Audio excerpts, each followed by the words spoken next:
Nos estamos encontrando con que la Real Academia Española dejó de ser prescriptiva y se convirtió en ser muy descriptiva, pero ya muy descriptiva, y cediendo a muchas presiones sociales, políticas del lenguaje.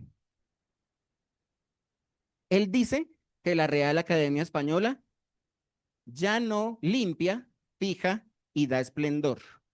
Eso, a pesar de que suena a un limpiapisos con olor a citronela, es el lema real de la Real Academia Española y es adoptado desde 1715. Limpia, fija y da esplendor. Esta discusión fue muy fuerte y de hecho es tan fuerte que la Real Academia Española ha tomado todo este tema para llevarlo a sus plenarias. Es decir, y pues esperamos que estas sillas sean tipo mecedora porque estas discusiones van a estar muy agitadas. Y es que, bueno, hay personas que, como yo, como Pérez Reverte, como de pronto otros, tienden a ser un poquito más puritanos y tendemos a estar un poquito más pendientes de la norma, un poquito más pendientes de, pero tampoco podemos olvidar que el idioma va fluyendo, va cambiando de acuerdo con lo que nos vamos encontrando. Eso sí, en lo que siento que nunca voy a ceder es en tildar los diacríticos o en quitarle la tilde a los diacríticos, con o sin ambigüedad. Eso me cuesta mucho. El idioma es un ser que evoluciona, es un ser prácticamente vivo, que se mueve, que se adapta, que cambia y que precisamente es haciendo su función, pues se va a encontrar con diferentes posibilidades que seguramente siendo impuestas van a conducir al fracaso. Esto que ven ustedes aquí es la bandera del Esperanto. Es un idioma impuesto, creado en 1887 por un oftalmólogo polaco. Y él quería que ese idioma, el Esperanto, se convirtiera en una lengua puente universal. Lastimosamente, para él, pues no se logró. Sin embargo, el Esperanto cuenta actualmente con más de 1 millón de estudiantes en Duolingo. Esos son datos reales. Y cuenta incluso, y eso me sorprendió bastante, con hablantes nativos. Es decir, hay bebés cuya primera lengua es el Esperanto. Bueno, ¿qué sucede entonces cuando nos encontramos con otros lenguajes? Como por ejemplo los códigos de programación. Yo de esto no sé mucho, pero sí sé que también son creados artificialmente, que también son de cierta manera impuestos y que también son restringidos a grupos muy específicos. Y ahí está, sobrevive. U otros lenguajes, como por ejemplo la lengua de señas. Bueno, eso no es lengua de señas en realidad, pero también evoluciona y también está restricto a unos grupos pequeños y también sufre cambios sociales muy fuertes. ¿Recuerdan o han escuchado hablar ustedes de la taquigrafía? Yo diría que está en vía de extinción y es prácticamente también una lengua nueva, aunque encontramos también que sigue viva en nuestros ambientes culturales normales. Parece que hay un consenso todavía entre doctores y farmacéutas en esa taquigrafía. Cuando nos ponemos a pensar entonces en lenguas, hay muchísimos campos y hay muchas lenguas a las que podemos nosotros prestarle atención y también prestarle estudios. Lenguas es lo que tenemos.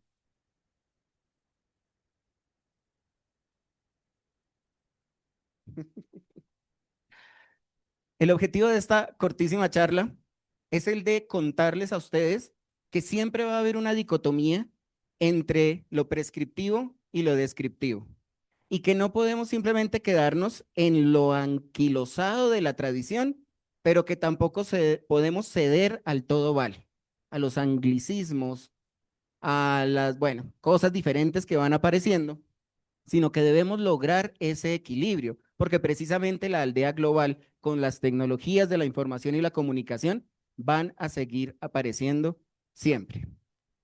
Que la Real Academia Española los bendiga a todos. Muchas gracias.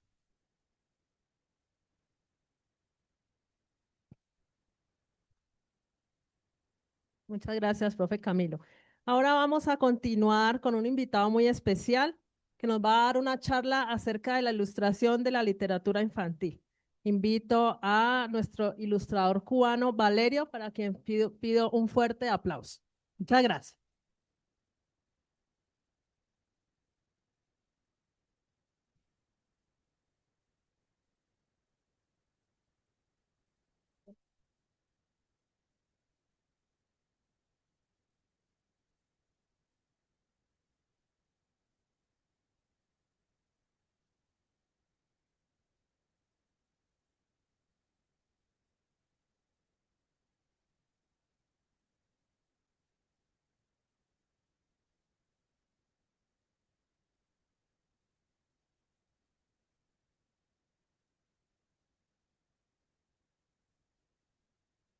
Qué nervio hablarle a personas reales.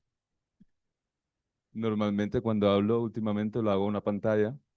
Al principio me daba miedo y ahora lo que me da miedo son la gente. Estoy súper asombrado por ver tanta gente reunida interesada por el tema del idioma. Espero que estén aquí por voluntad propia. Y yo precisamente no hice una charla sobre ilustración de libros para niños. Llevo ilustrando libros y escribiendo libros para niños hace 13, 14 años, ya, casi un accidente y ha definido mi vida. Sin embargo, quiero leerles algo que escribí y es sobre para qué sirve el lenguaje escrito. Y no lo hago en mi MacBook, no la traje para hacerme o para parecer más análogo, traje mis bitácoras porque realmente sí escribo mucho a mano. Y la titulé ¿Para qué sirve la escritura? Un viaje de ida sin regreso. ¿Para qué sirve el lenguaje escrito? La escritura, quiero decir. Con tanto avance tecnológico, con tantas redes sociales, muchas veces más ágiles en eso de transmitir experiencia y significado de vida. Con tanta herramienta express como la IA. Visto así, parece algo obsoleto el lenguaje escrito. Y si ya no sirve de nada, pero aún no nos hemos dado cuenta. En marzo de 2020 hice uno de los viajes más ingenuos y definitorios de mi vida sin saberlo. Jamás había salido de Cuba, la isla en que nací y en la que viví hasta los 35 años. Era demasiado mayor para comenzar de cero. Me había contentado con mi casita en la ciudad de Pinal del Río. Me hubiera conformado con mirar al mundo como un espectador, casi como un extra en una película. Siempre el suplente, jamás el protagónico. Sin embargo, 7 días después de aquel 10 de marzo de 2020 en que aterricé en El Dorado, procedente de un vuelo del aeropuerto José Martí, me atrapó una pandemia global encerrado, y no por voluntad propia, en un conjunto residencial, en un barrio periférico de la ciudad de Neiva. Por detrás pasaba el río Magdalena, en el departamento de Huila, Colombia, un país ajeno en el que apenas había asomado la cabeza una semana antes y ya me pedía lo que me pedía siempre mi país por ley: restricciones de movilidad, permisos para comprar y reunirse, en fin, racionamientos de todo tipo de libertades. ¿De qué sirve el lenguaje? Símbolos, abstracciones, onomatopeyas, cosas de antiguos, dibujos del hombre niño de las cavernas. Apenas hace 3 días, en una entrevista, me ofrecieron un trabajo a tiempo completo en una escuela como profe de literatura y me aterré. Un trabajo a tiempo completo en Colombia es lo máximo a lo que un emigrante como yo podría aspirar en un país donde conseguir trabajos y oportunidades es todo un reto aún para los nacionales. De pronto me vi privado de ese tiempo que dedico a sentarme a escribir mis proyectos personales, sin oportunidad de dedicarle el espacio merecido a ilustrar libros propios o ajenos, sin mencionar que esa pasión adquirida de recorrer en la montaña ya no sería posible. Incluso tendría que tachar del calendario imaginario la mañana lenta con cafecito en prensa francesa, sorbo a sorbo, los pajaritos fuera y yo dentro de mí también despertándome, mi terapia matutina. Los artistas siempre estamos en ese debate de si debemos entrar en el sistema o vivir al margen, aun a costa de toda la incertidumbre económica, en aras siempre de la libertad. Una libertad que he aprendido que es escasa no solo en la dictadura como la que viví en Cuba. Pero, ¿de qué sirve escribir caprichos, bobadas, dirán cosas del que le sobra el tiempo, del que no ha madurado? Mi sobrino de 11 años un día me dijo, tío, ¿y tú cuándo vas a dedicarte a trabajar? Fue un día muy agotador, quizás en agosto, ya hace algunos años en Cuba, en la casa de mis padres, cuando fui de visita y armé en la mesa del comedor un lugar de trabajo improvisado porque debía terminar un encargo de ilustración para una editorial. ¿De qué sirve el lenguaje? ¿De qué sirve escribir? Cuando en marzo de 2020 me atrapó la pandemia en Neiva, yo no tenía familiares, amigos conocidos cerca. Estaba yo conmigo mismo en las cuatro paredes de un apartamento. No conocía el mundo de allá afuera y la incertidumbre y la muerte rondaban por las calles. Podía estar camuflada en cualquier alimento que una vez a la semana podíamos salir a comprar. Podía agazaparse como una fiera en la ropa que me quitaba la entrada de la puerta, en los zapatos que habían salido a la posible infección, en la mano que saluda, en el beso quizás cargado de muerte. Me quedé sin soportes, en una terrible zozobra, en lo desconocido, pero fue ahí donde me di cuenta que había traído conmigo de Cuba una bitácora que compramos mi expareja y yo en la Feria del Libro de La Habana en el pabellón de la India. La bitácora sobrevivió. La pareja de ese momento es lo que se dice hoy un asunto cerrado del pasado. Habría traído junto con esa bitácora un lapicero, algunos colores y también marcadores. ¿Para qué sirve el lenguaje? ¿De qué sirve la escritura? A mí me sirvió para confeccionar un mapa. No se adentra uno a lo desconocido de igual manera con un cuaderno y un lápiz que sin ello. Ahora se me figuran que fueron durante el COVID el lápiz mi lanza, la bitácora mi escudo. ¿De qué sirve ilustrar, hacer mamarrachos en una hoja? La palabra bitácora significa libro en que se apunta el rumbo, velocidad, maniobras y accidentes de navegación. Ese es el cuento de cualquier vida humana, la historia de vida de aquellos que apuntan o no su navegación en un cuaderno. Quizás la diferencia entre unos y otros sea tener su propio espejo al cual mirarse, un camino de lo andado, el mapa de lo que va atravesando en cada escollo. He vuelto a mis bitácoras recientemente. Estas son algunas nada más. Por 6 años he llevado diarios personales y diarios de cada uno de mis proyectos de escritura y de ilustración. Y he visto en esos cuadernos repetirse los mismos accidentes, los mismos nudos emocionales un año tras otro, como rápidos de un mismo río. Y si bien yo no puedo evitarlos, tener una constancia, una reflexión, un verso, un dibujo de ellos me ayuda a surfear la tremenda ola bajo mis pies. De hecho, ya la veo venir. Me preparo y asumo el reto de treparme cada vez con más o menos elegancia sobre su cresta. ¿De qué sirve la escritura? La escritura que uno ni siquiera publica, que es lo mismo a decir que uno ni siquiera comercializa. Demasiado drama en ellos, quizá mucha intimidad o verdad cruda.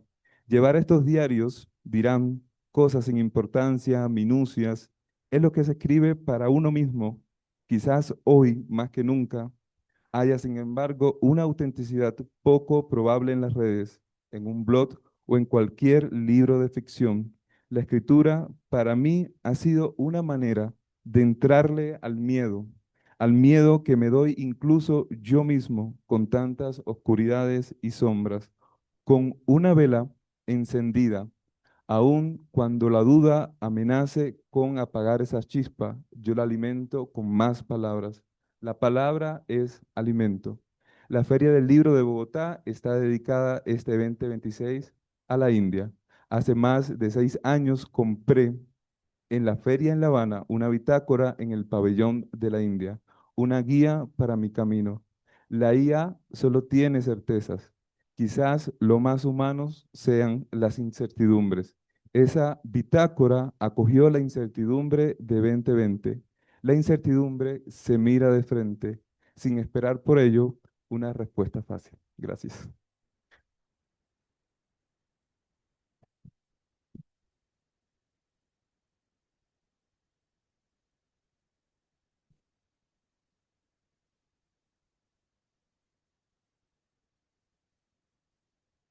Bueno, muchas gracias a Valerio por esa reflexión tan maravillosa que nos deja a cada uno, yo creo que un mensaje bien especial acerca de lo que es el idioma y las maneras como podemos utilizarlo, olvidando a veces la tecnología. Bueno, vamos a continuar entonces con una charla sobre el inglés y el español, la comedia de los errores que nos enseña más que la gramática.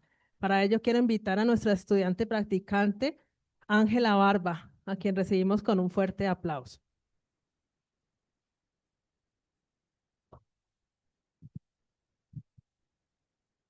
Gracias.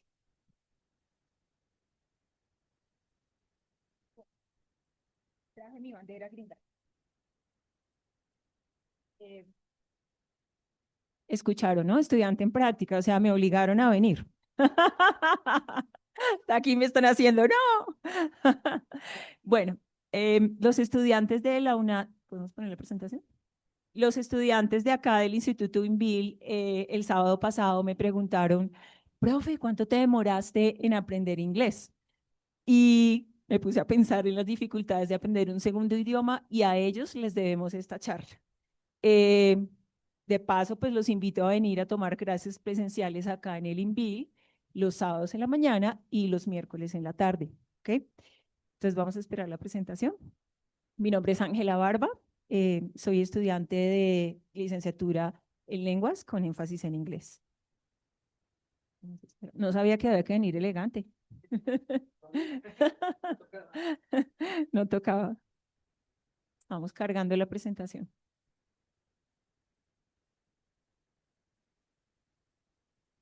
Listo. Tienes el clic. Listo. Bueno. No sé. ¿Cómo avanza? Con esto. Listo. Pues ya me presenté. Bueno, comúnmente se dice que aprender inglés es bastante difícil, ¿cierto? Y pues lógico, yo los entiendo. Si ice es yellow y yellow es amarillo, pues cualquiera se confunde, ¿no? Pero el idioma está compuesto por muchas palabras, ¿cierto? Pero además es como un rompecabezas que los seres humanos usamos. La lengua es algo vivo, es porque los seres humanos somos vivos, ¿cierto? Y siempre está cambiando, como ya dijo el profe Camilo. Y pues en la vida no debemos perder el sentido del humor, ¿cierto? Y vengo a animarlos a que nunca, nunca es tarde aprender y a que está bien equivocarse. Bueno, yo aprendí inglés viviendo en Dallas, Texas. Oiga bien, Dallas, Texas, no, Dallas, Texas. Y vengo a contar mis experiencias con este hermoso lenguaje. No sé si le pasa a usted, pero a mí me pasa que yo siento la boca, o sea, físicamente la lengua y el cerebro están bien cerca, pero cuando uno se equivoca, parece que estuvieran a kilómetros de distancia. Entonces, lo primero que yo hice para aprender inglés es que me ofrecí de voluntaria a traducir una revista que se llama Alliance Life Magazine. Y en esa época, pues, que inteligencia artificial ni que Google Translate, eso era un sueño. A punta de diccionario me tocaba y me demoraba una semana traduciendo un artículo de una página. Pero yo tenía en mi cabeza que yo quería aprender inglés. Finalmente terminé traduciendo 3 artículos en un día sin necesidad de utilizar un diccionario Esto no sucedió de la noche a la mañana, tomó un tiempo prudencial, ¿sí? Y pues los animo a trabajar porque siempre escucho que la gente dice es que es muy difícil, es que no puedo. Cuando estaba en Dallas y íbamos con mi esposo al Community College, a la universidad, a tomar clases de inglés, y pues era súper fácil, porque el profesor decía, good evening, students. Today we are going to learn about present simple. Chévere, el profesor le hablaba a uno despacio.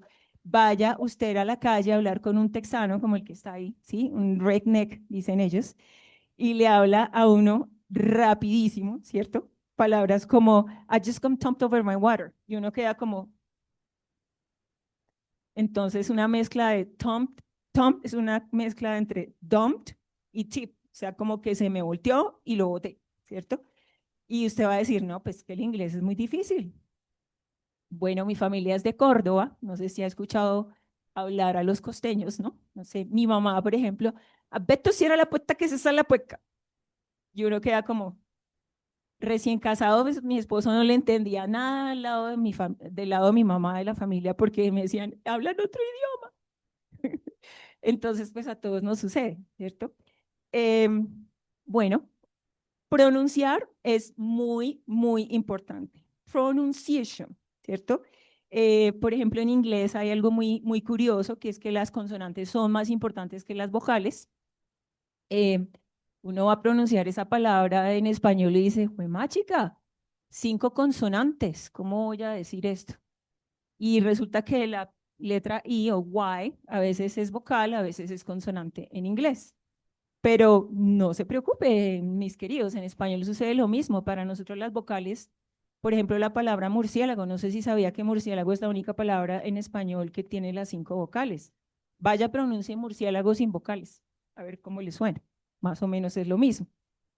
Bueno, mi hija, cuando estaba chiquita, eh, me corregía mucho mi pronunciation. Bueno, todavía de adulta lo sigue haciendo. Mami, así no se dice.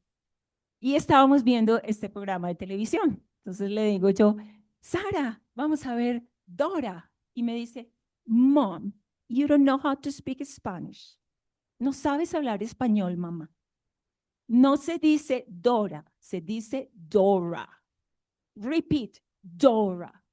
Entonces fue un momento muy chistoso, pero caí en cuenta que las vocales en inglés se pronuncian completamente diferentes, ¿cierto? Y el gringo no te va a decir no te entiendo o no te va a corregir por respeto, ¿sí? Pero una clave cuando uno está aprendiendo es que la gente se queda uno mirándolo como. Entonces hay que entender el lenguaje no verbal, ¿sí? Y yo le digo mucho esto a los estudiantes, mistakes are good, sí, vaya, equivóquese, porque así es que uno aprende. Hay que perderle el miedo. Y entonces, bueno, aquí empiezo a contar mis errores. Una vez le dije a una de mis amigas, she doesn't like his voice. Y entonces mi amiga entendió que a mi hija no le gustaban los hijos del Señor. Y yo lo que estaba tratando de decir era que no le gustaba la voz, voice. No sé si notan la diferencia. Voice y voice. Como dije, consonantes son importantes en inglés. Luego un día, un amigo, para que vean que esto le pasa también a los gringos, tenía un amigo que estaba aprendiendo español y él me dijo, no dormí anoche, tengo un problema grande. Yo me imaginaba pues que el fin del mundo y resulta que le gustaba Juanes, el cantante. Y llegó, no, es que estuve escuchando la canción Me enamoro de vos. ¿Cómo así que se enamora de la voz de la muchacha? Es como raro. Bueno, me tocó sentarme con él y explicarle que en Medellín se hablaba en español un poco diferente, que era español antiguo, bueno, todo eso. Ay, gracias, me dijo.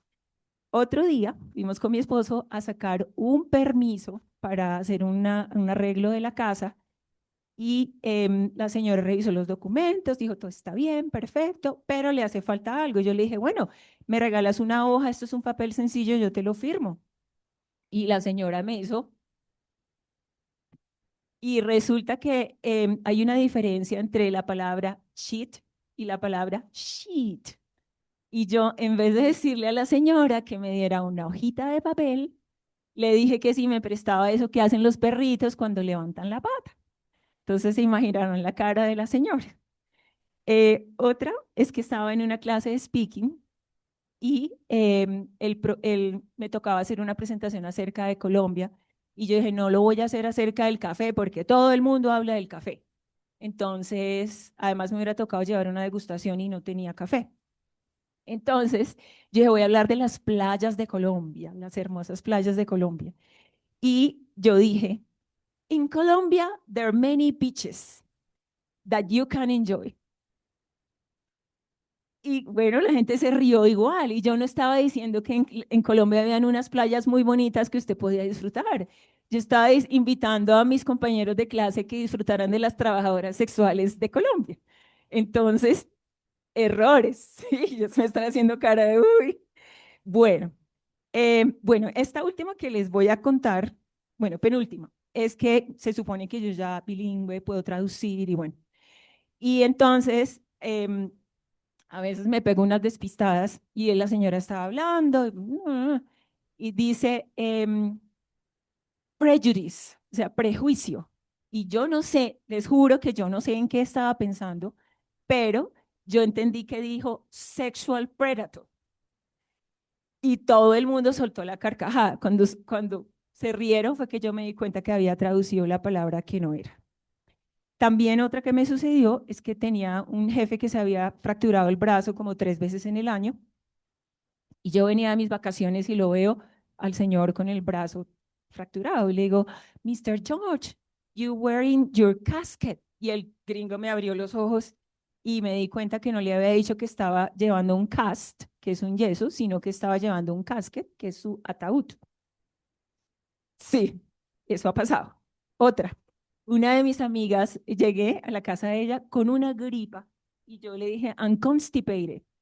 Y mi amiga me dio un vasito con agua y me dio una fibra para tomar. Me dijo, esto te va a mejorar. Listo. Y yo me la tomé y yo, ¿esto para qué? Yo lo que necesito es algo para que me destape la nariz. Entonces, en inglés, constipated es que no he podido ir al baño. Y obviamente en español, constipated es que tengo la nariz tapada. Bueno, yo pensé que era lo mismo porque pues significa que está uno tapado pues de algún lado, ¿no?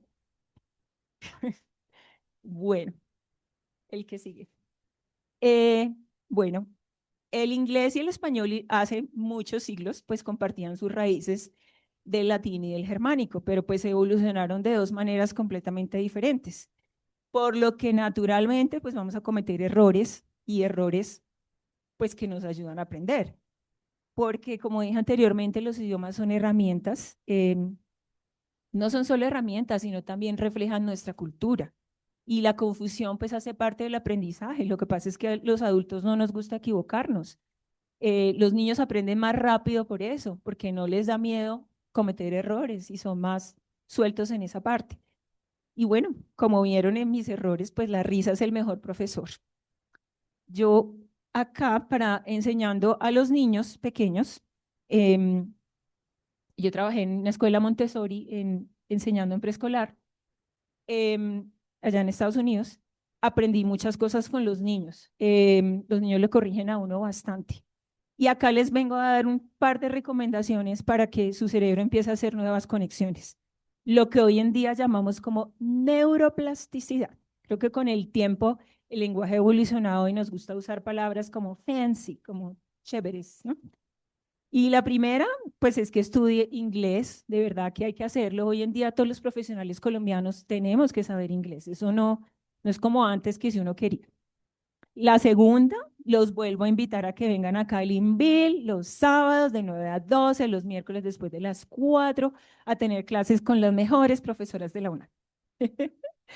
La número 3, no, ya me calificaron, ese no es cepillo, ya yo pasé ya mi internship.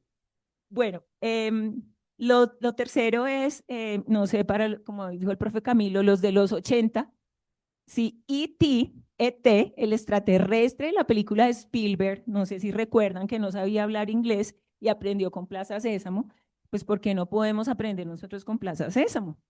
hay este canal del Public Broadcasting, me olvidó, Public Broadcasting Service, que es la televisión pública de Estados Unidos. Ese es un canal que está disponible gratis en YouTube para nuestros hijos, para ustedes también. Y es muy bueno porque hay muchos programas para niños, ¿cierto? Y ahí enseñan algo que se llama English Literacy, que es alfabetización. Y ahí aprendí, por ejemplo, reglas gramaticales.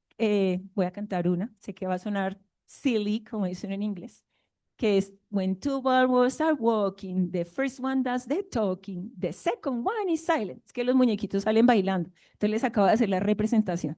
Salen las vocales bailando. Y lo que dice la regla es que cuando dos vocales caminan juntas, la primera dice su nombre y la segunda guarda silencio. En palabras como boat, rain.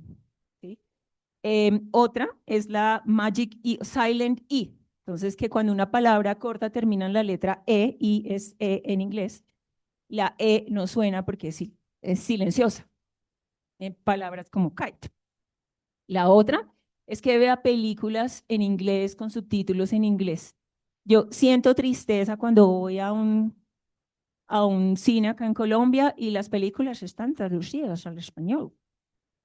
Y estamos perdiendo esa parte de escuchar el idioma. No sé usted, pero yo no me las doy de gringa, pero a mí me molesta escuchar la traducción de Eddie Murphy con acento mexicano en Shrek. Entonces, hagamos el esfuerzo. Nosotros vamos con mi esposo a 11 de la noche a cine desde la noche, que es cuando están las películas en inglés. Bueno, con subtítulos en español. Bueno, y la quinta recomendación es que pierda el miedo a hablar el inglés. Realmente, a veces nos llenamos el cerebro de no puedo, es muy difícil, y ahí debajo siguen todas las excusas que usted le quiera poner. Y pues la verdad es que nuestro cerebro es maravilloso. Y aquí viene la parte técnica. El aprendizaje desencadena una remodelación estructural real de las vías neuronales que son increíblemente ilimitadas. Eso quiere decir que su cerebro siempre se está renovando. Sí, bueno, años atrás decían, no, las neuronas no se renuevan, usted no puede aprender. No, la neurociencia nos ha demostrado que podemos aprender, ¿sí? Yo le quiero decir que la confusión no es fracaso, es la prueba de que usted está explorando dos mundos a la vez y que equivocarse está bien, ¿sí? Así que si alguna vez se siente perdido entre los dos idiomas, recuerde que la mejor manera de aprender es cometiendo errores, riéndose de eso. Así que pongamos a trabajar esta fabulosa mente que Dios nos dio, dejemos las excusas y esforcémonos por aprender inglés. Do your best. Bueno, mi nombre es Ángela Barba, representando aquí a Elinville. Muchas gracias.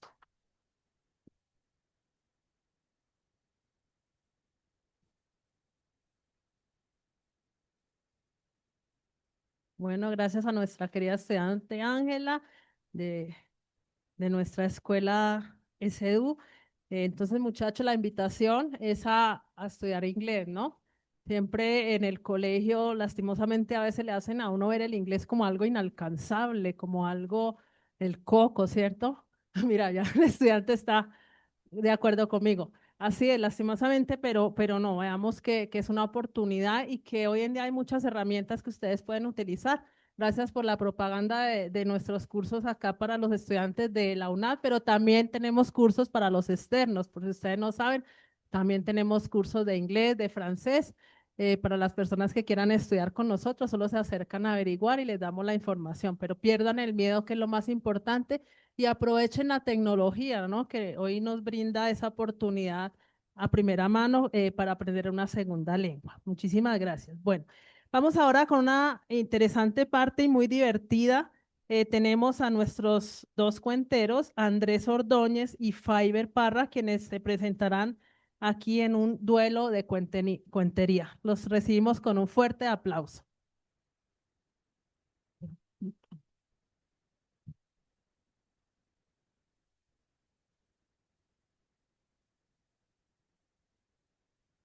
Bueno, muy buenas tardes. Muchísimas gracias por la invitación, Paula. Muchísimas gracias, la directora.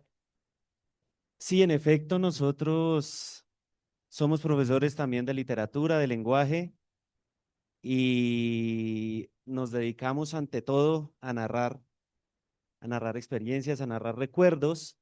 Coincidencialmente, la persona que me introdujo a mí en el bello arte de narrar fue un poeta cubano, no sé, la persona ya se fue, el gran poeta Alberto Rodríguez Tosca, y él solía decir algo particular, y es que en el narrar también está el recordar y el tejer. Cuando recordamos literalmente, como lo dice el verbo, es volvemos a pasar por el corazón.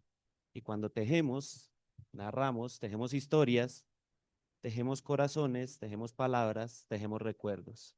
Siempre el final de una historia es el inicio de otra. A mi barrio había llegado una niña llamada Daniela. Era una niña chiquitica, flaquita, que siempre solía vestirse con unos vestiditos que cuando corría mucho viento en las calles de mi barrio, pensábamos todos nosotros que iba a salir volando. Yo había empezado a escuchar cómo mis amigos iban a conquistarla y yo quería hacer lo propio, pero no sabía cómo. Caminando por las calles de mi barrio me encontré con Nacho. Nacho, un viejo de esos veteranos resabiados que todo lo sabía, me dijo, vea Andresito, yo le tengo la fórmula para que usted pueda conquistar a Daniela. No sé si usted sabía, pero todos nosotros sí. Ella está coleccionando, está terminando el álbum de chocolatinas Jet. Y le falta una monita, creo que es la número 20. Y quien le entregue y quien le regale esa laminita, esa estampillita, esa monita, podrá hacerle la conversa y posiblemente proclamarle sus amores. Ahorré toda la semana, cada peso que tenía, y cuando llegó el viernes me fui contento corriendo hacia la tienda de Don Luis. Le dije, Don Luis, necesito una chocolatina Jet. Me quedé sin un peso, pero llenitico de amor por Daniela me fui para mi casa, me encerré en mi cuarto. Cuando destapé me eché la bendición y le dije, adiós, por favor, necesito la monita número 20. ¿Y ustedes qué creen? Era un molusco, algo de mar. Me entristecí, pero como en el barrio innovábamos en eso del amor, cogí el papelito que está detrás, el papelito blanquito que está detrás de la monita, de la estampillita, del caramelito, y le escribí, todavía lo tengo, y le escribí llenitico de amor a Daniela. Retazos, amándole a la vida sus oscuridades, transportado por vientos melancólicos, ahogado en la superficie de esta ciudad cementada, en ella, Daniela, te estoy encontrando. Tú, sola y llena, pareces una noche lujuriosa de luna blanca que no alcanzo. Aún así, Daniela, aún así sin encontrarte, aquí entre mis silencios, siento que debo pensarte porque tú eres una habitante de uno de mis encierros. Guardé el papelito, lo guardé entre un sobre e intenté imaginar cómo iba a hacerle llegar la cartica, el poema a Daniela. A la mañana siguiente salí corriendo hacia los servicios postales de mi barrio y con cierta pena, cierta vergüenza, porque ustedes saben que uno pone una carta de un pueblo a otro pueblo, de una ciudad a una ciudad, de un país a otro país, de continente a continente, pero de la casa de mis abuelos en diagonal a la esquina, la casa de Daniela, pues era un poco ridículo. Las señoras me miraban y se reían y decían, tranquilo Andrés, es posible. Se le demora 5 días. A la mañana del quinto día, yo completamente nervioso, vi cuando llegó el cartero, el señor del correo, y le entregó la carta a Daniela. Daniela, como ustedes saben y no me dejarán mentir, el nombre del remitente está en la parte de al frente del sobre. Leyó mi nombre, abrió el sobre, sacó el papelito y ustedes debían estar ahí. Yo tenía que agarrarme de la reja porque el corazón se me empalideció y yo quería desmayarme. Y ella lo único que hizo fue coger la cartica y la arrugó. Vea que a mí me dio tanta rabia y quería atropellarla con la palabra que lo único que hice fue devolverme hacia mi casa. Pero cuando volteé a mirarla, Daniela me sonrió, cogió la cartica, me hizo así y la puso en el corazón. Vea que yo estaba tan feliz y por la noche, como todos los números del barrio empezaban de la misma manera, recibí una llamada. Era Daniela y me dice, Andrés, nunca imaginé que un hombre sobre la faz de la tierra hiciera algo tan hermoso como esto. Pero usted tiene un problema y es que ahora tiene que conseguir un nuevo álbum porque en él usted y yo vamos a pegar los poemas de amor que usted me va a escribir durante toda la vida. Así empezaron los amores en mi barrio, así me comencé a enamorar y desde ese día hasta entonces narro para quienes me escuchan que el primer amor el primer amor nunca se olvida.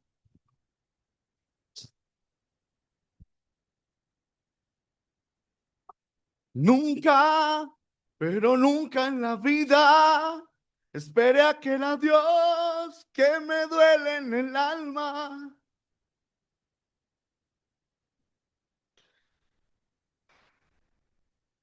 Todavía la recuerdo.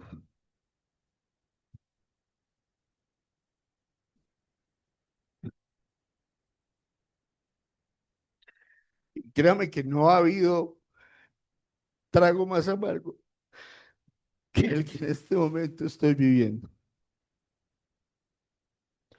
Todos pensarían, ¿verdad?, que los amores vienen y van, pero no con ella. Mis amigos, los que me conocen y saben que yo me entrego a profundidad, me decían, ella no, ella no te conviene. Mi familia siempre en oposición. Pero ¿cómo decirle al corazón que no cuando es cada latido, cuando en cada suspiro es su nombre el que retumba en mi conciencia?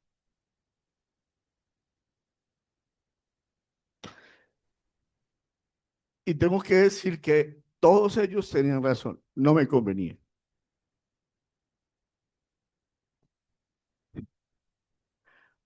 Hubiese preferido que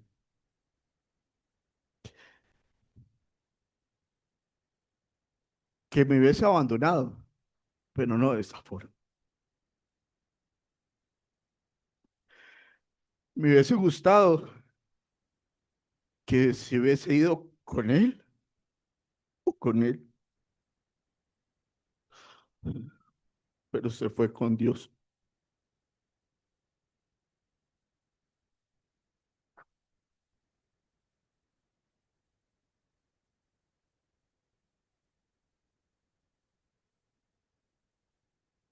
Hubo un Dios que renunció a esa desagradable tentación divina de hacer al hombre, es decir, al otro, a imagen y semejanza. Pero no era un Dios triste ni vencido, nada de eso. Así que decidió emprender su maravillosa tarea de creador. Primero, creó la tierra, y cuando la vio redonda y hermosa, le sobraron partecitas, desechos, migajas. Luego, creó el tiempo, y cuando las horas empezaron a andar, le sobraron desechos, partecitas, migajas. Luego, creó las aguas, los mares, los océanos, los ríos. Y cuando las aguas empezaron a subir, a bajar, a correr, le sobraron desechos, pedacitos, migajas. Luego creó los árboles. Y cuando la tierra fue verde y respiró, también le sobraron desechos, pedacitos, migajas. Y todos esos desechos, todos esos pedacitos, todas esas migajas le comenzaron a estorbar. Así que decidió arrojarlos allá, al fondo del abismo, y prosiguió con su feliz tarea de creador. Luego creó la distancia, creó la noche, creó las estrellas, creó las montañas, creó los vientos, y cada vez más le sobraban pedacitos, desechos, migajas. Y el hombre, criatura de inquieta arcilla, tenía ganas de ser, ganas de existir. Pero Dios no le ponía mucha atención, no le hacía caso, o de pronto lo había olvidado, y ya el hombre desde esa época soportaba mal el olvido. Así que decidió crearse allá, en el fondo del abismo, con esos desechos, esos pedacitos, esas migajas. Por eso es que cada hombre hay un poco de tierra, hay un poco de árbol, hay un poco de tiempo, hay un poco de agua. Por eso es que cada mujer es un poco distancia, un poco estrella, un poco noche, un poco montaña y viento.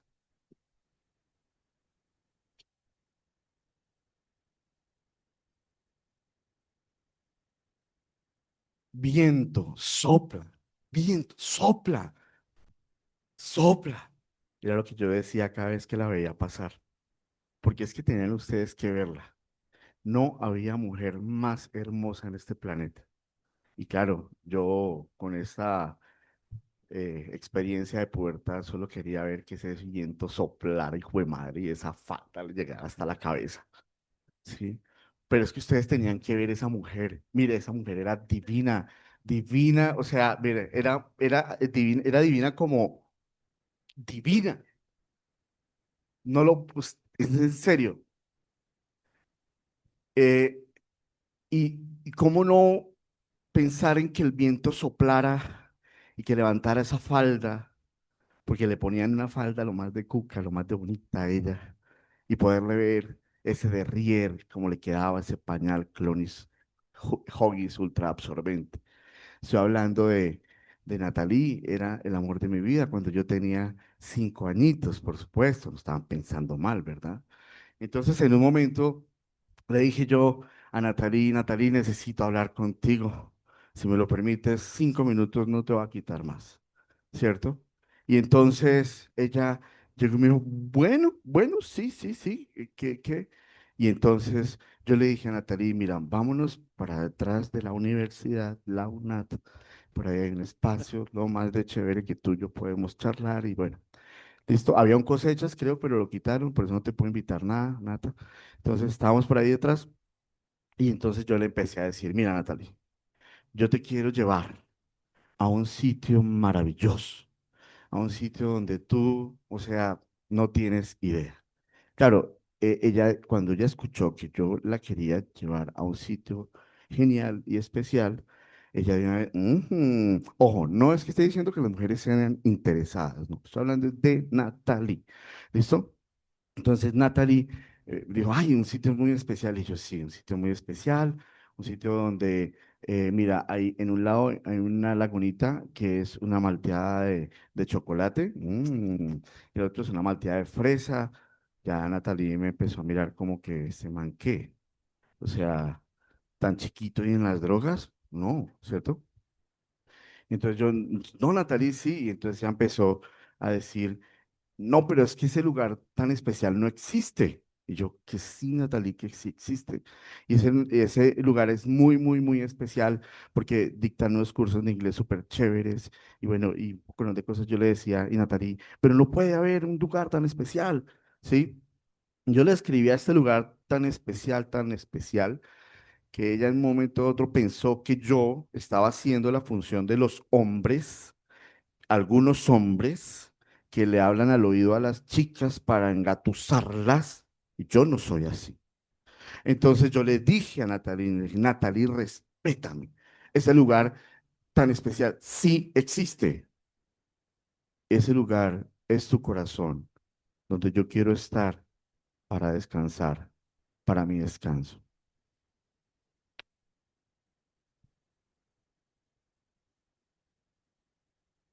Por fin habían llegado las vacaciones que tanto estaba esperando. Y es que durante toda mi vida mis abuelos me habían hablado de unos soles maravillosos que salían en el llano en el oriente de mi país. También me habían hablado de un poeta colombiano que se llama Raúl Gómez Hattin que hablaba de unos soles caniculares. Habíamos llegado hacia las 9 de la noche al llano y nos habíamos acostado en las hamacas que nos habían guindado los campesinos de la región. Yo me dejaba deleitar por el sonido que generaba el agua cuando caía sobre las tejas de zinc y no me incomodaba para nada como lo hacían otras personas. Entonces, a las 4 de la mañana decidí salir a caminar porque no tenía sueño. Había decidido ir a ver el amanecer y cuando ya estaba saliendo el sol, ustedes tenían que estar ahí, tenían que verlo. Yo me puse tan feliz porque empecé a ver esos soles que tanto me habían narrado y que tanto, de los que tanto me habían hablado. Pero no duró nada, como 20 minutos más o menos. Así que me fui entristeciendo, me fui aburriendo y decidí devolverme para dormir y no pensar en nada. Cuando iba hacia la hamaca que me habían guindado, vi que hacia el lado derecho de donde yo estaba durmiendo habían levantado una especie de altar con una estela y un palafito blanco. Levanté la sábana y había un niño hinchadito, moradito, como un pececito, porque sus padres lo habían llevado a pescar y un pez que habita en las aguas del llano, que se llama la raya, lo había picado, le había metido en el aguijón y sus padres no habían alcanzado a llevarlo a la sanidad y el niño lastimosamente empezó a pudrirse por dentro y murió. Así que yo empecé a sentir tanta tristeza y me empezó a subir un dolor y empecé a desgranárseme las lágrimas y un llanero, un campesino llanero de estos recios, sacó y me jaló y me dijo, forastero, aquí en el llano no se llora. Y yo quería entender por qué, pero no sabía y empecé a dar vueltas por todo el lugar, porque las demás personas también daban vueltas y yo tenía tanta tristeza que volví a quedar en el centro y volví a levantar la manta y volví a ver el niño infladito, moradito, como un pececito. Y empecé otra vez a llorar y de nuevo el campesino, el llanero me dice, forastero, que no entendió, aquí en el llano no se llora.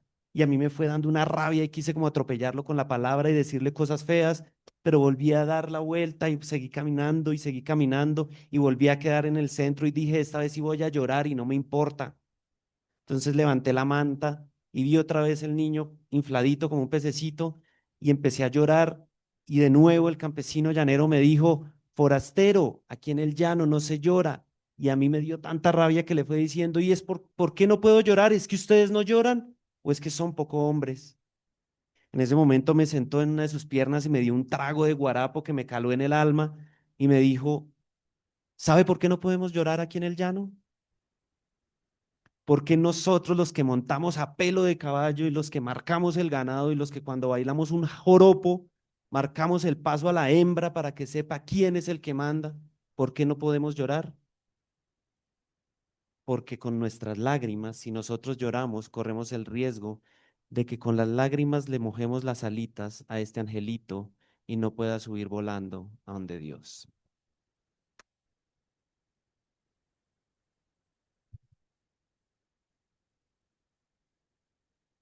Dios, Dios prácticamente es como el testigo de esta historia. A mí nunca me gustó hablar con Dios ni hablar de Dios, pero por culpa de mi madre que me obligaba a ir a misa los domingos para encontrarme con Dios, eh, yo nunca lo encontré a él, pero sí encontré a Titina. Titina era una niña maravillosa, tan parecida a la del segundo cuento, que todos los domingos yo iba a misa de 10 de la mañana era a verla a ella. Y cuando el sacerdote decía cuerpo de Cristo, dentro de mi mente era Cristo que cuerpo. Y entonces, después de esa mañana, íbamos a comprar empanadas. Ojo, yo iba a comprar una empanada porque mi madre solamente me daba para una empanada. Mientras que Titina iba hasta la casa y venía con su tía al puesto de empanadas de la esquina del parque principal. Y allí ella compraba empanadas para llevar a su casa. Entonces la cita era doble. Cita en la iglesia y cita en la tienda de empanadas.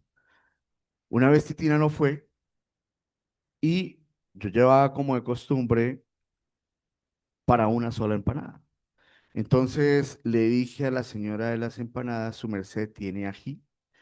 La señora había preparado un guacamole de esos que es mejor el guacamole que la empanada.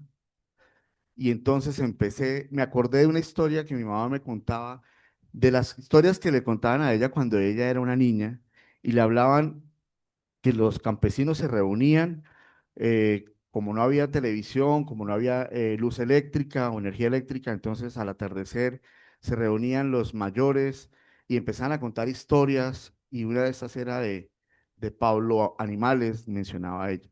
Y Pablo Animales era una persona bastante astuta, que una vez entonces llegaba a la parte de la cocina y entonces la gente lo acogía y le decía, ¿quiere comer algo, Pablo? Y él decía, bueno, si quiere regáleme un huevo con pan, un huevo tibio con pan. Entonces le decían, perfecto, pero el trato es que usted come pan en la medida que haya huevo. Y en efecto él llegaba y cogía el pan, tocaba un poquito el huevo, mordía el pan, tocaba el huevo, mordía el pan y así llevaba y comía pan con un solo huevo. ¿Listo?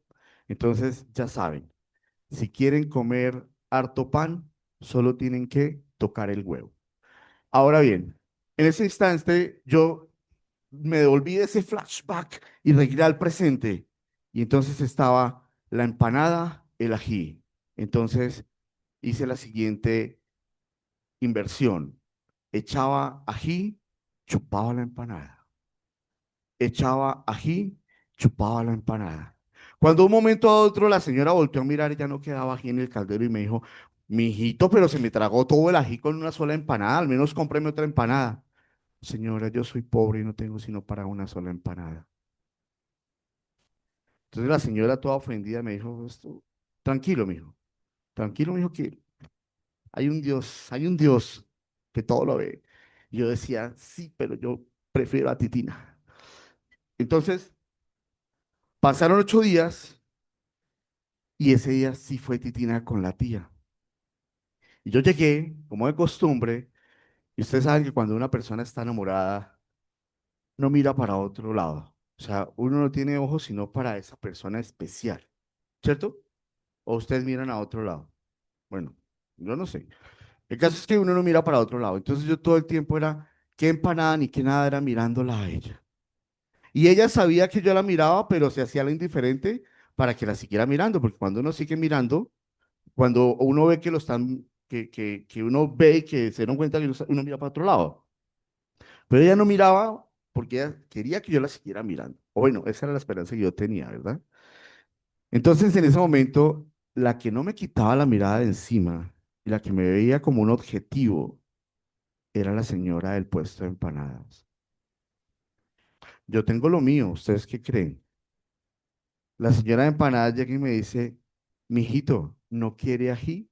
Y yo por estar mirando a Titina, su cabello dorado, como el tuyo, sí, ¿listo? Y entonces cogí yo el ají, se lo eché y el mismo truco, ¿verdad? Sí, echo ají, chupo la empanada. Cuando chupo la empanada, yo no sé qué material radioactivo tendría esta vez el ají, ¿sí? Y en ese momento, yo no soy llorón para nada. Empiezan a salírseme las lágrimas, ¿sí? Pero no era tristeza, no era alegría, era una sensación de agonía. Yo no sentía calor, yo sentía fuego, pero no un fuego que apasionara, sino un fuego que consumía y que devoraba. Y mientras tanto, ahí sí Titina me volteó a mirar.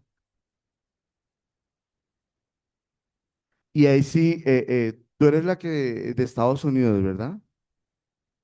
A mí me dijeron que los norteamericanos dicen, un hombre tiene que hacer lo que tiene que hacer. ¿Eso es cierto? Bueno, entonces yo dije, un hombre tiene que hacer lo que tiene que hacer. ¿Sí? Volteé a mirar a la señora con esa cara de satisfacción, ella le provoca masajicito. ¿Sí? Volteé a mirar a Titina con esa cara de, ¿qué le está pasando a este tipo? Ya, y yo, cuchara de ají, chupo la empanada. Cuchara de ají, chupo la empanada. Y me tragué el ají, vieja desgraciada, porque yo hago lo que se me da la gana.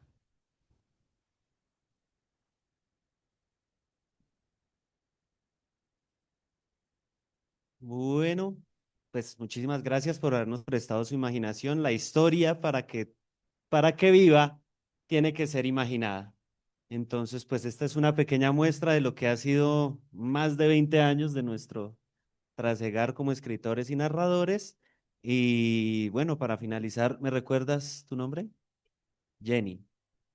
Cuentan que en la plaza central de Zipa, ciudad que no conozco, iba cruzando Jenny, que parecía tener nombre de niña de estrella. y que ella le temblaba el cuerpo cuando vio que ese hombre le calculaba el ser y la existencia, que se devolvió y le dijo, hombre, usted, lo amaré toda la vida. Y este se fue levantando lleno de hombría y de machismo y le fue diciendo, oiga, mujer, y eso no es mucho tiempo. Y ella, Cándida Jenny, le fue diciendo, no, hombre, eso es mucho amor.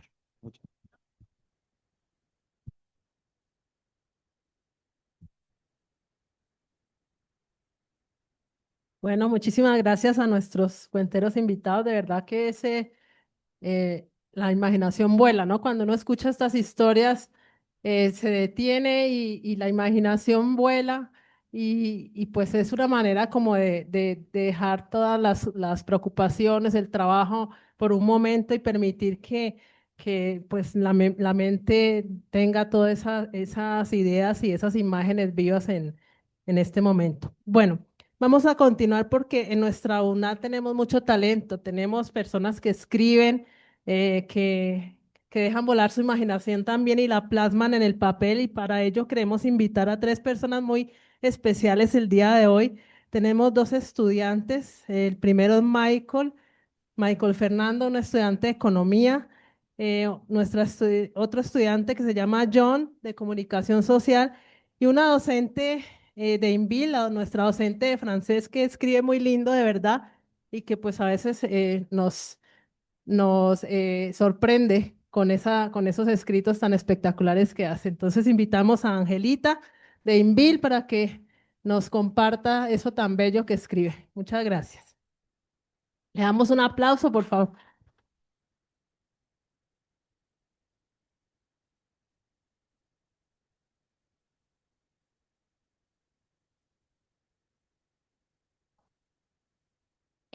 Bueno, muy buenas tardes para todos. Mi nombre es Ángela Páez. Em, para mí escribir hace parte de mi vida, lo utilizo para todo. No ando escuchando las conversaciones para volver las historias, pero sí las aprovecho y les hago un concierto a mis compañeras con el teclado casi todos los días.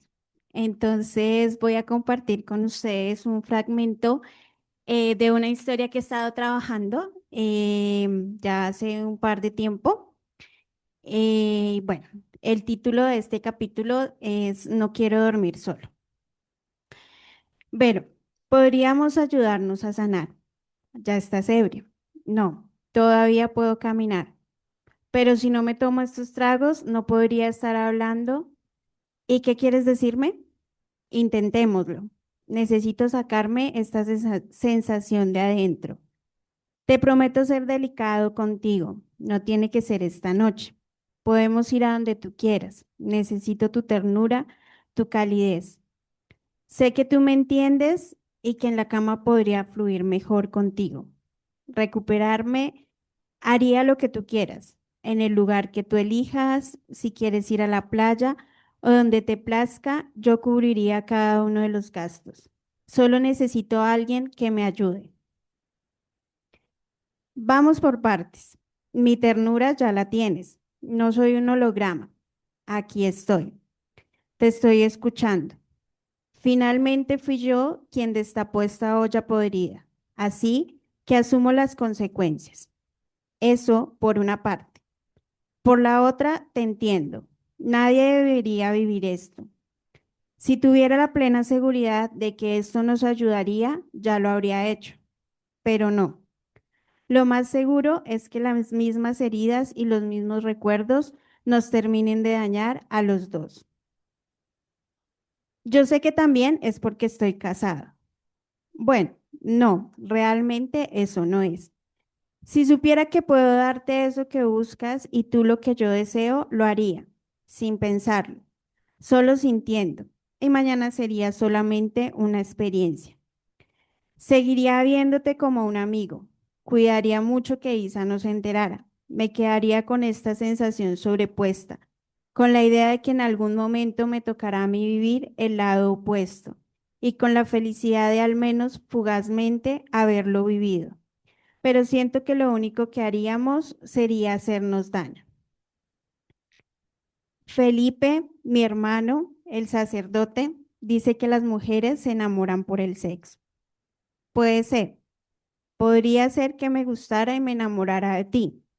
Y aunque eso pasara, no haría nada para que tu vida dejara de estar como está. Lo mejor que puedes hacer cuando quieres a alguien es procurar que esa persona esté feliz, que se sienta plena. Igual, no creo que me dedicara a sufrir por no tenerte. Ya he pasado por tanto que realmente esto no sería grave. La sensación de haberlo vivido sería suficiente para mí, mientras llega alguien, o si no llega, por lo menos tener la certeza de que lo viví. Pero seamos realistas, nosotros ni siquiera nos llamamos la atención. Solo queremos quitarnos esta sensación del pecho, esta pesadilla. ¿Por qué no lo haces con tu esposa? Lo hago, lo disfruto, parcialmente, pero los recuerdos me atacan. Intento complacerla en todo momento, en cualquier lugar, pero a veces no soporto que me toque. Entonces empiezo a manipular la situación para que sea yo quien la toque o en realidad ni siquiera la toco, porque la quiero, porque soy su sostén, porque no puedo, porque no me es permitido derrumbarme ante ella. Debo ser quien la protege, quien protege a nuestros hijos, porque alguien tiene que ser fuerte, porque ella sufre al verme sufrir. ¿Qué te hace pensar que no vas a sentir lo mismo conmigo? ¿Que no vas a evitar mis caricias? ¿O tienes una idea particular de que haga algo, me quede quieta, me comporte como una estatua y me deje hacer? Eso es fácil, aunque yo hago lo mismo que tú. Cuando me desconecto, y eso me pasa con mucha facilidad, tiendo a propiciar de la mejor manera posible que todo se termine rápido. Es gracioso. Por un lado, no quieres que yo te toque y por otro esperas que sea yo quien te ayude a sanar eso mismo que te duele, el no poder ser tocado. Hay algo que me causa curiosidad. Me dices delicado.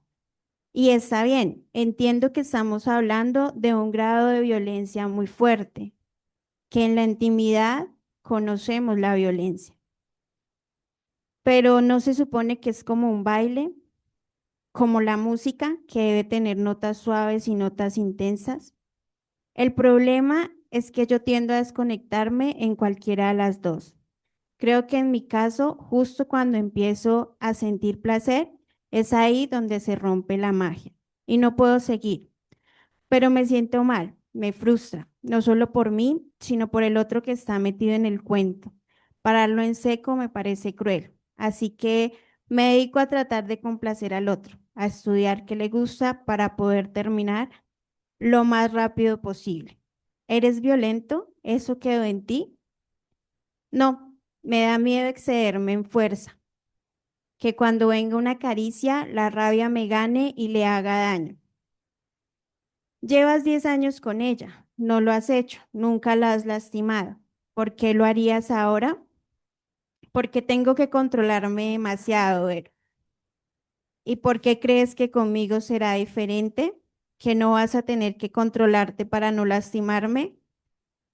Porque contigo se puede ser vulnerable, porque aunque te estoy protegiendo, si no puedo seguir, si lloro, si demuestro lo que siento, no pasa nada, sigo siendo hombre. Y bueno, ya me desarmaste.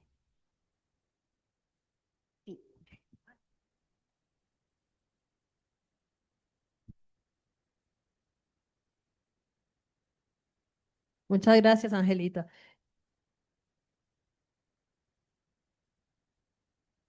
Ok, entonces invitamos a nuestro estudiante John Pulido, estudiante de comunicación social.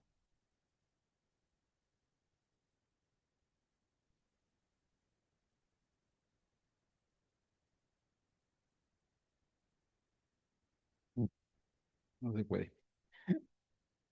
Hace rato no vivía un viernes cultural, entonces qué grato que la universidad nos permita vivir un viernes cultural y en este sentido.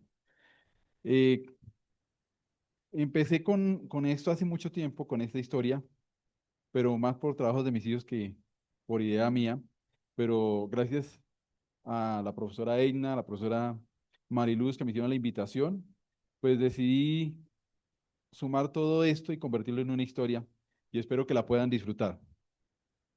Se titula El hombre de sal. Era un fin de semana esperado y como suele pasar con lo esperado, parecía que no iba a llegar. Daba la impresión de que los minutos se movían muy lento, demasiado lento. Luego, este fin de semana es un paseo familiar muy divertido. Nos encontramos toda la familia en una casa en el campo. El paisaje es imponente, frío, húmedo y cubierto por neblina. Mi padre dice que estas condiciones facilitan una gran biodiversidad. La casa es una combinación, pues una parte de su construcción es de bareque y la otra de ladrillo con grandes ventanales. Está ubicada en la cordillera oriental. Aquí los límites son difusos entre Zipaquirá y Pacho, entre la tarde y la mañana. Esta zona es conocida como el Alto del Águila. Para mi padre, que ama el ciclismo, es un famoso puerto épico. Y mi mamá dice que por acá se realizan avistamientos de aves. Mi padre suele viajar tan pronto salimos de clase. En esta oportunidad yo tenía todo listo para hacer este viaje desde ya varios días. Siempre me maravilla cómo los tonos grises se quedan atrás y el verde se convierte en el principal protagonista. Pero el momento que más espero es la fogata con el abuelo y sus historias. Por lo general, la hacemos la primera noche. Claro que nos preparamos para el momento, usamos ropa abrigada y siempre sobresale la ruana. Se prepara una gran olla de agua de panela. Algunos la toman con limón, otros le agregan bebidas espirituosas. Varios le ponen queso y los demás la tomamos así nomás, sola. Yo estoy preparado. Todos estamos preparados. Esperamos al abuelo, que camina con cautela, pero firme. Los adultos tienen la fogata encendida. Y nos antojamos de los masmelos que trajo mi tía. Procedemos a asarlos. El abuelo se organiza, se coloca sus gafas y para él se dispuso un espacio principal. Para escucharlo con atención, con sus manos nos pide silencio. En instantes todos callamos. Es tal el silencio que escuchamos el fuego de la fogata. Y así llega el momento que espero con tanta ilusión. Hace muchos años, en estas montañas, cuando los espíritus bajaban para encontrarse con los hombres, cuando se producía el solsticio o el equinoccio, escuchaban a los hombres y les hacían concesiones. Un día un hombre llegó molesto porque, según él, su territorio no tenía la importancia que deseaba. Decía que solo lo miraban por la producción y explotación de la sal y que de esa manera no podría ser un gran guerrero, pues la sal no era un mineral importante para él. Los hombres sabios suelen decir, ten cuidado con lo que pides porque se te puede hacer realidad. Los espíritus utilizan diversas estrategias y en ocasiones inusuales y enigmáticas para enseñar lecciones de vida. En esa ocasión, el hombre dejó su ofrenda y luego se retiró, aún molesto. Llegó su bohío y se fue a dormir. Entre sueños creyó escuchar a los espíritus que le decían que por no valorar lo que tenía, debía encontrar a alguien que lo amara por lo que había en su interior, sin importar su exterior. Finalizó la noche, llegó la mañana. Como siempre, salió muy temprano para bañarse en un río cercano. Llegó a la orilla y no miró su reflejo en el agua, pero algo extraño sintió al intentar introducir sus manos. Sintió que se diluía, se asustó y se retiró del río. Se puso de rodillas en la orilla y miró su reflejo. Se asustó con lo que el agua le permitía ver. Ahora el color de su piel era grisáceo. Se llevó las manos a la cara. La textura de su piel era como roca, sólida, áspera, gruesa y dura. Bajó sus manos, las puso frente a los ojos y vio que tenía el mismo aspecto que su rostro. Quiso llorar, pero la sal de su ser no le permitió tener lágrimas. De rodillas en el suelo, levantó la mirada y suplicó a los espíritus, pero no recibió respuesta. Entonces recordó las voces que interrumpieron su sueño y el mensaje que repetían insistentemente. Debía encontrar a quien lo amara por lo que había en su interior, sin importar su exterior. Y el tiempo comenzó a correr para la siguiente oportunidad en que los espíritus bajaran. Él creía que solamente los guerreros vivían grandes historias, pero ahora, como el hombre de sal, tendría que buscar a quien lo amara por lo que había en su interior. Después de intentar estar sereno, de pensar y reflexionar, decidió emprender un recorrido hasta llegar a esta montaña y estar lo más cerca posible para el próximo encuentro con los espíritus. Comenzó su recorrido con una tarea en mente, cumplir con aquello que los espíritus le exigían. Recorriendo asentamientos dispersos, se colocó su manta e inicia el camino. Así llega al primer asentamiento. Allí Incitados por los muiscas a disfrutar de la vida a través de celebraciones, bailes, juegos y el consumo de chicha, olvidaban los principios morales impuestos por Bochica. Todo era causado por Huitaca, y el hombre de sal sabía que debía actuar. Entre ellos se encontró a una familia que cultivaba la tierra. En Sutá, su huerta, se acercó y ofreció ayuda con una condición: debían cumplir con los principios morales enseñados por Bochica: la rectitud, la cooperación, el respeto, tanto a las normas sociales como a la naturaleza. Este respeto, gracias a su nueva naturaleza, podía trabajar sin descansar, y de esta manera logró, junto a esta familia, crear la huerta más hermosa de ese asentamiento. Los demás habitantes, viendo cómo crecía el bienestar de esta familia, acudieron al hombre de sal y aceptaron su única condición. Después de un par de excelentes cosechas y a pesar de los intentos de Huitaca, prevaleció las enseñanzas de Bochica, y el hombre de sal dejó este asentamiento. Ya reanudó su camino y encuentra otro asentamiento. Aquí no existe la paz. Los ataques y asedios de los panches son constantes y reiterados. El número de huechas, guerreros muiscas, se ha reducido en las continuas incursiones. Al llegar, lo primero que ve en medio de un sendero de piedra es a una bella joven, rodeada de lágrimas, piel morena, cuerpo fuerte, pómulos salientes, nariz ancha, ojos negros y cabello negro, lacio y abundante. El motivo de su tristeza era que su padre había sido recientemente capturado por los panches. Lo llevaban a su asentamiento. Cuando el hombre de sal pisa la lágrima, siente que se disuelve, da un paso atrás y le dice que lo rescatará, pero necesita que cumpla todos los principios morales dispuestos por Bochica. Ella responde que hará todo lo que él le pida si logra rescatarlo. Así inicia su camino. Los panches eran expertos en ataques nocturnos y en el mimetismo con la vegetación para desconcertar al enemigo antes del choque principal. Además, en esta zona, por el clima, vestían de manera similar a los muiscas. El hombre de sal inicia su recorrido y a lo lejos, en un pequeño claro, ve a un grupo de personas. Se acerca y puede observar a uno de ellos con adornos de oro y esmeraldas. Lo reconoce como muisca y decide actuar antes de que abandonen el territorio. Pronto oscurece. Conociendo sus habilidades y destrezas de los panches, decide actuar amparado por la oscuridad. Una nube cargada de lluvia se asoma en el cielo. Le pide a los espíritus que lo acompañen y sus plegarias son escuchadas. La lluvia no llega y decide actuar. Al ser un pueblo con alta movilidad, sus campamentos incluían bohíos construidos rápidamente con materiales locales, que funcionaban tanto como vivienda como refugio temporal en la guerra. Varios hombres hacían guardia. Se acerca al primero con sigilo, se coloca justo detrás de él y pone sus manos alrededor del cuello buscando la arteria carótida y le retira la sal del cuerpo. De inmediato el hombre se desmaya. Se aproxima a otro, manteniendo la misma forma de actuar.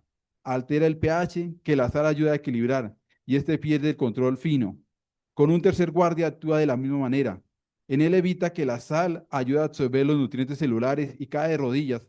Se toma la cabeza y experimenta calambres. Ahora se acerca al muisca rehén. Estaba atado de manos y pies con cuerdas elaboradas con fibras naturales para garantizar su movilidad y evitar su fuga. Está aterrado por lo que veía. Observa al hombre de sal, quien con un gesto lo calma. El tiempo era poco, decidió alzarlo y salir con él lo más rápido posible. Después de varios minutos de recorrido se detiene. Le cuenta que su hija le pidió que lo ayudara mientras lo libera de sus ataduras. La adrenalina del momento agudiza sus sentidos y potencia su naturaleza de sal.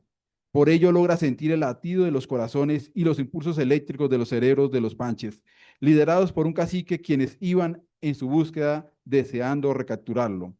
El hombre de sal le ayuda a subir a un árbol. Luego se sentó en un claro y ubicó la manta como si alguien durmiese. El cacique líder panche lo vio y actuó como sus instintos se lo indicaban. Se aproximó con su lanza, lista para el ataque. Creyendo tener el factor sorpresa, avanzó con sigilo por la espalda.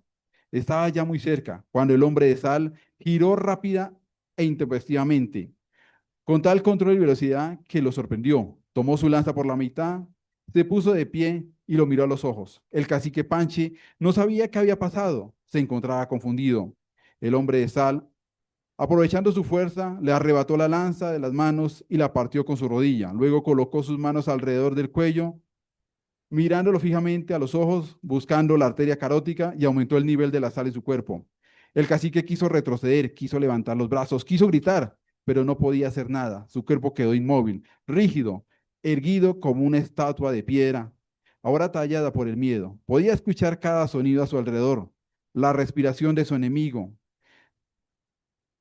el roce del viento, incluso el estruendo desesperado de su propio corazón golpeando el pecho.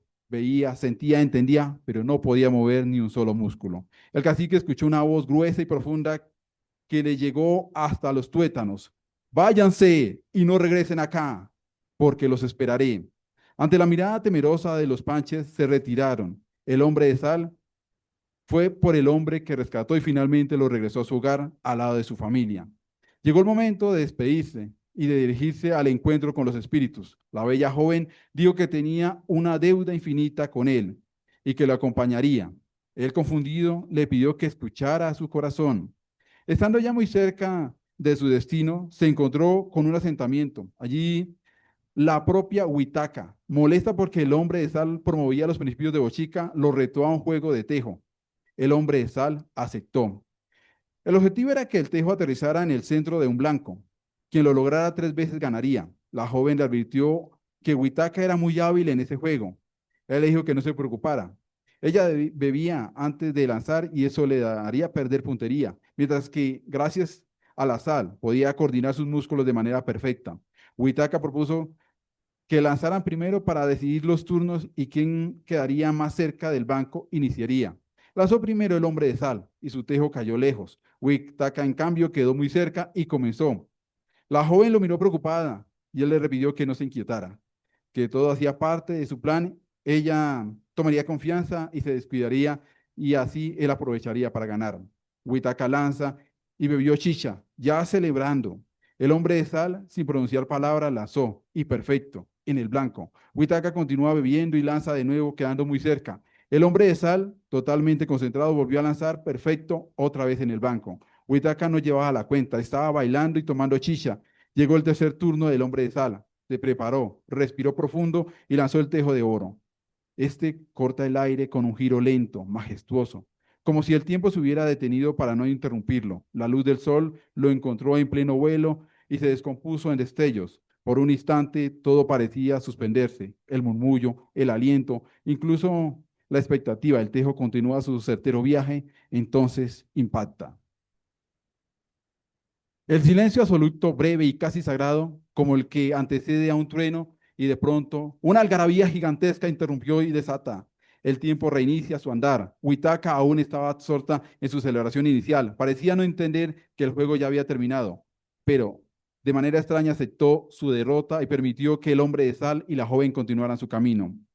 Al llegar al último asentamiento comenzó a llover. Por su naturaleza de sal, el hombre debía resguardarse para no disolverse. Encontraron un lugar para hacerlo, pero la lluvia era inclemente.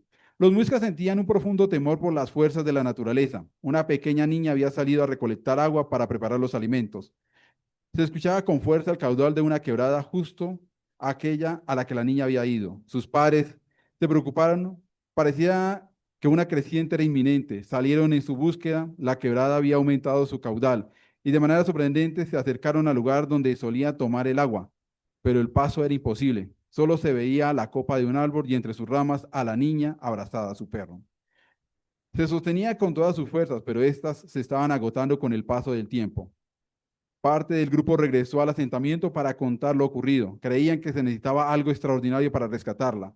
El hombre de sal escuchó esto, se cubrió con su manto e inició su camino. La joven lo acompañó. Al llegar y ver la escena, ella lo miró a él y luego a la niña con su perro, sin poder ocultar su angustia. El hombre de sal se quitó la manta, se lanzó al agua. Gracias a su fuerza llegó hasta la niña, la colocó sobre su espalda y sin que ella lo soltara y soltara a su perro, logró regresar a la orilla. La niña volvió con su familia. La escena era contradictoria, la alegría del reencuentro, pero el hombre de sal yacía en el suelo inerte.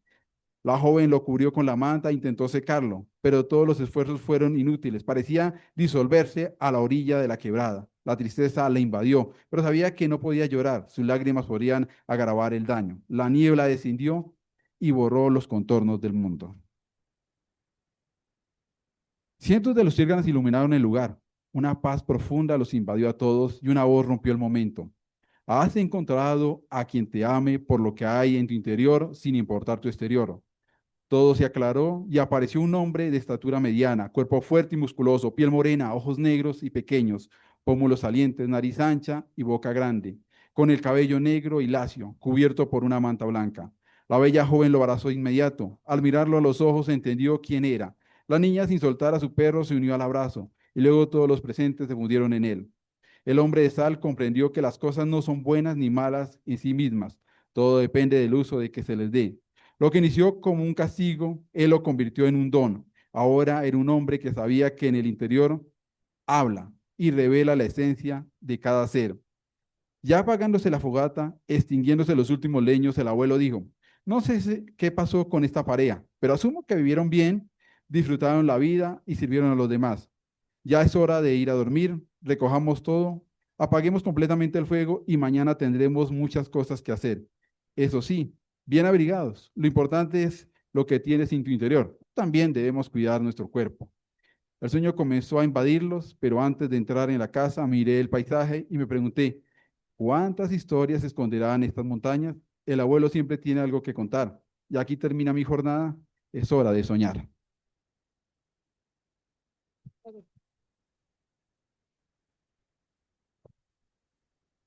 Bueno, muchas gracias a nuestro estudiante. Y ya para finalizar esta jornada cultural y artística, queremos hacerlo con nuestra stand-up comedy y para lo cual invitamos a nuestro invitado especial, Luis Arévalo.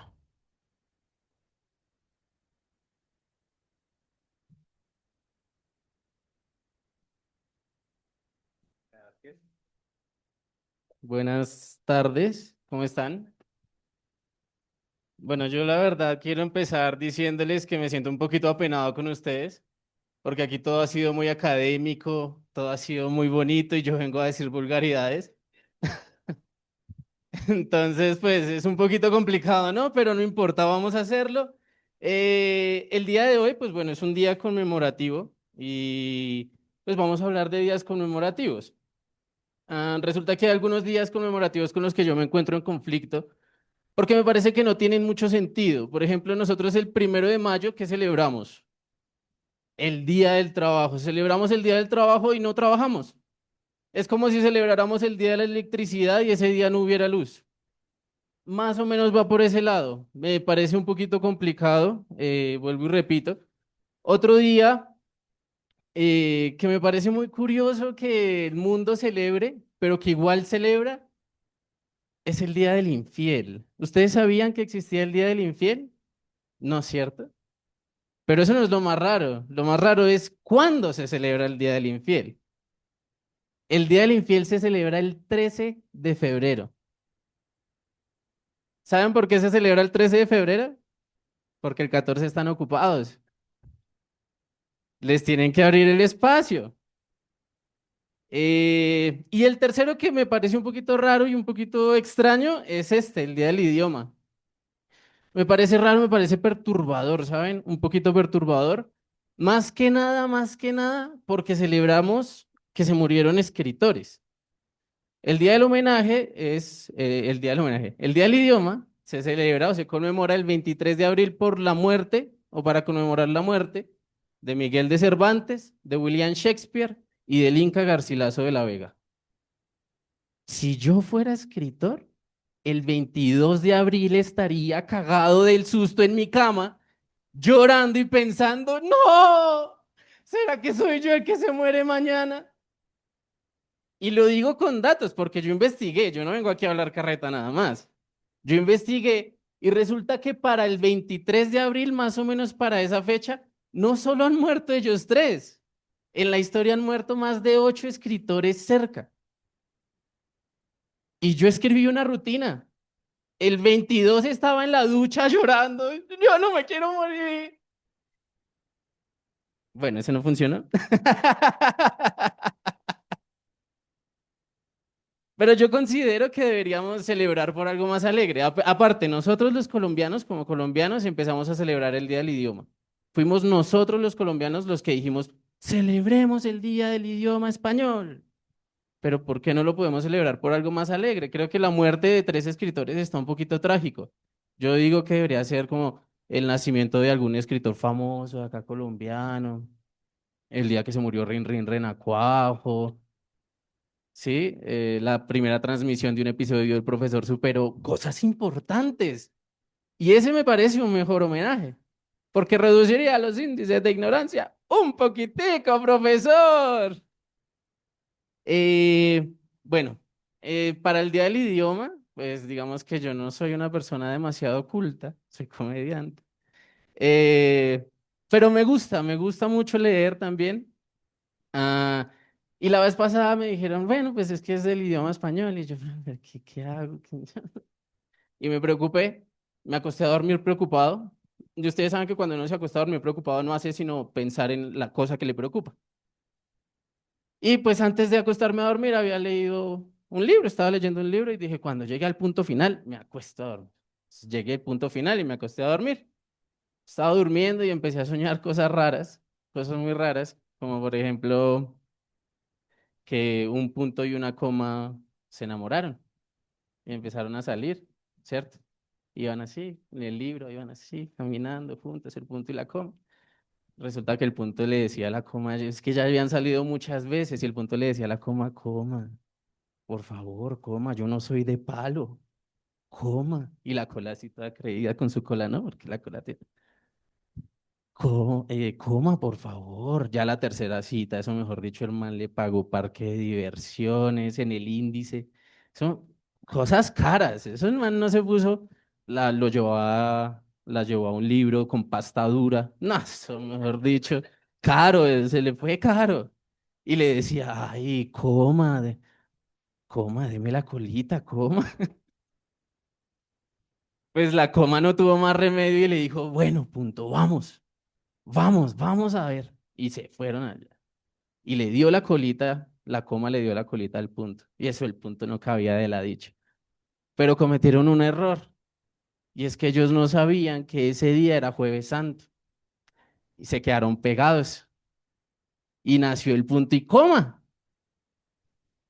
En su paréntesis, que es la casa del punto y la coma, ¿cierto? Son las casas, los paréntesis.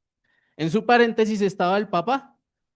Y estaban toda la familia y ahí estaban reunidos, que llegan ellos dos pegados y pues para la familia fue normal, pues es normal, es una coma y un punto, es un matrimonio heterosexual entre una coma y un punto. Ahí lo aceptaron, en su casa lo aceptaron, dijeron, bueno, listo, no hay problema. A los 2 puntos no les fue tan bien, a ellos sí no los aceptaron. Lo dejo que lo piensen.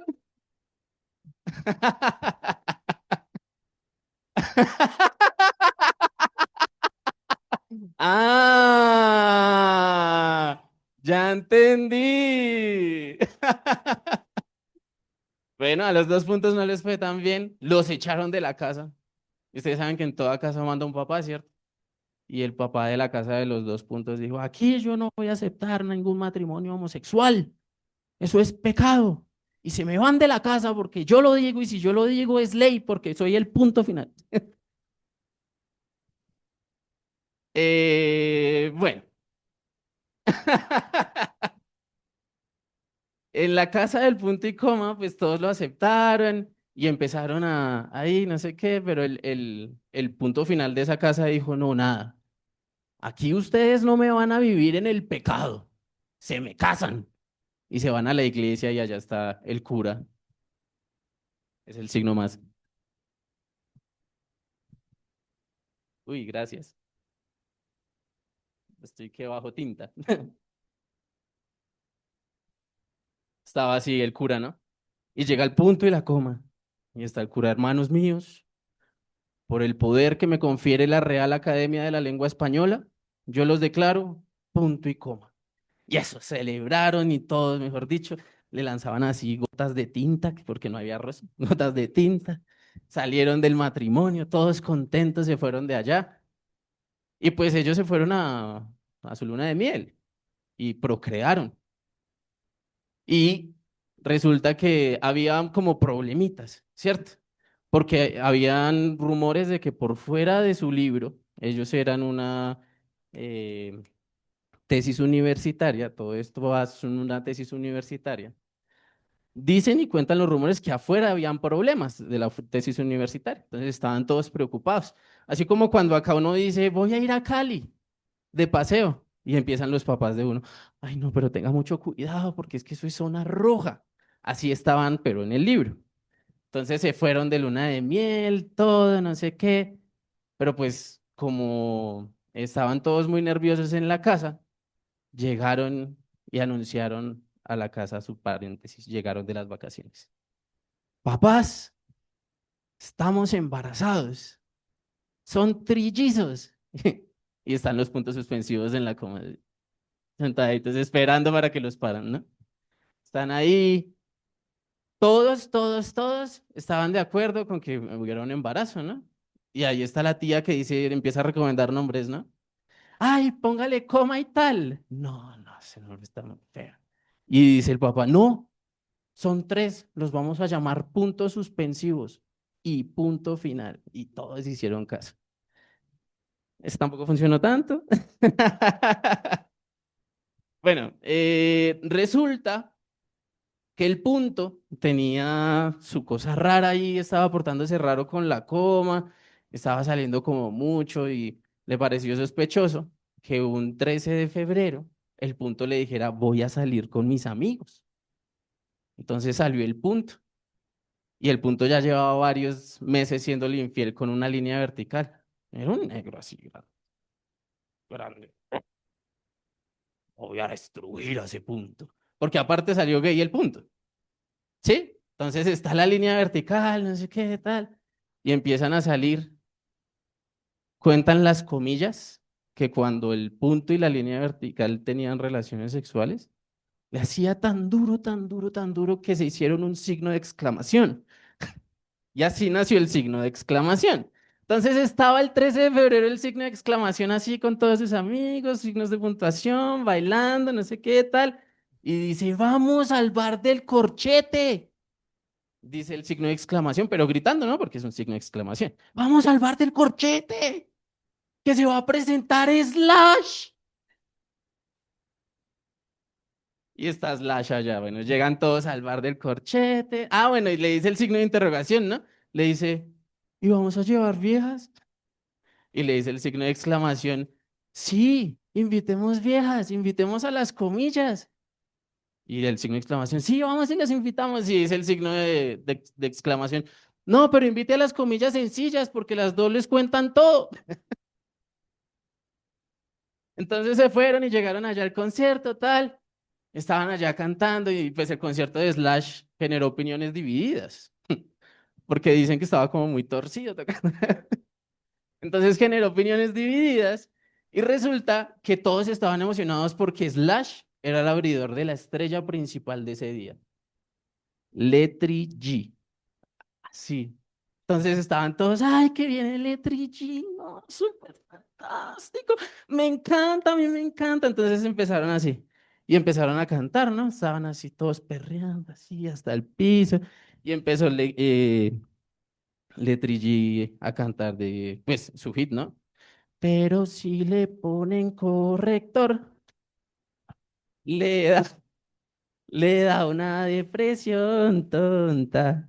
Llorando le comienza a rayar.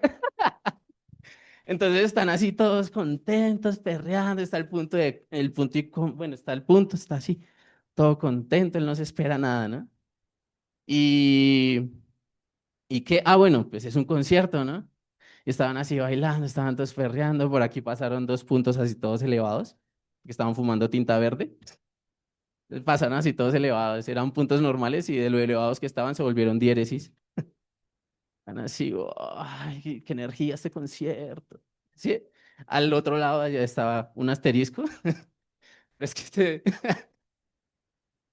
es que ya saben para dónde voy. Ay, esas mentes, muy académicos, ¿no? Estaba el asterisco bailando y perreando con un guión. El guión acercándole la puntica al asterisco.